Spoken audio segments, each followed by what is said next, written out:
বিধাননগর হাসপাতালে আগুন, এসি থেকে ধোঁয়া বেরোতে দেখে আতঙ্ক ছড়িয়েছে। দমকলের দুটি ইঞ্জিনের চেষ্টায় আগুন নেভানোর কাজ চলছে। কথা বলবো অনুপ আমাদের প্রতিনিধির সঙ্গে। অনুপ, কি পরিস্থিতি এখন? আবারও যোগাযোগের চেষ্টা করছি অনুপের সঙ্গে এবং এই মুহূর্তে আপনাদের দেখাচ্ছি সেই ছবি। বিধাননগর হাসপাতাল, আগুন, আতঙ্ক ছড়িয়েছে সেখানে, কারণ এসি থেকে ধোঁয়া বের হতে দেখা যাচ্ছে। দমকলের দুটি ইঞ্জিন পৌঁছেছে ঘটনাস্থলে, আগুন নিয়ন্ত্রণের চেষ্টা করছে দুটি ইঞ্জিন। বিধাননগর হাসপাতাল, সেখানে আগুন, আতঙ্ক। অনুপ রয়েছে আমার সঙ্গে, আরো জানাবে অনুপ।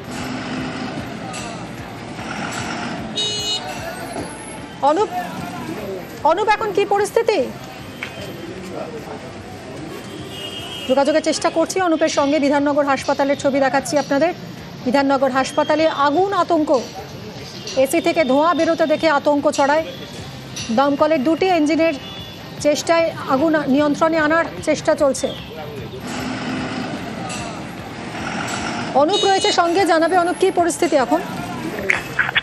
বিধাননগর মহকুমা হাসপাতালে কিন্তু আগুন, আতঙ্ক। একটি এসি মেশিন, সেখান থেকে কিন্তু এসি থেকে যখন ধোঁয়া দেখতে পাওয়া যায় সেই সময় কিন্তু রোগীর মধ্যে আতঙ্ক ছড়ায়। এর পরবর্তী ক্ষেত্রে আউটডোর যে বিল্ডিং, সেই বিল্ডিং এ কিন্তু একেবারে এসি থেকে এই ধোঁয়া দেখা গিয়েছে, এমনটাই কিন্তু দমকল স্পষ্ট করেছে।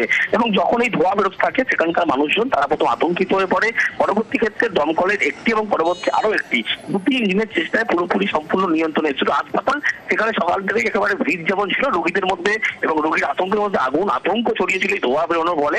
দমকল তড়িঘড়ি আসার কারণে কিন্তু বড় দুর্ঘটনা থেকে রক্ষা, এমনটা বলা যায়। সকলে সুরক্ষিত আছেন তো? একেবারে রোগীরা প্রত্যেকে সুরক্ষিত আছে এবং যখন এই ঘটনা ঘটে হাসপাতাল কর্তৃপক্ষ তারাকে সচেতন করে বড় দমকল হুড়োহুড়ি হলেও কিন্তু কোনো হতাহতের খবর নেই। প্রত্যেক রোগী তারা কিন্তু একেবারে সুস্থ রয়েছে। ধন্যবাদ অনুপ।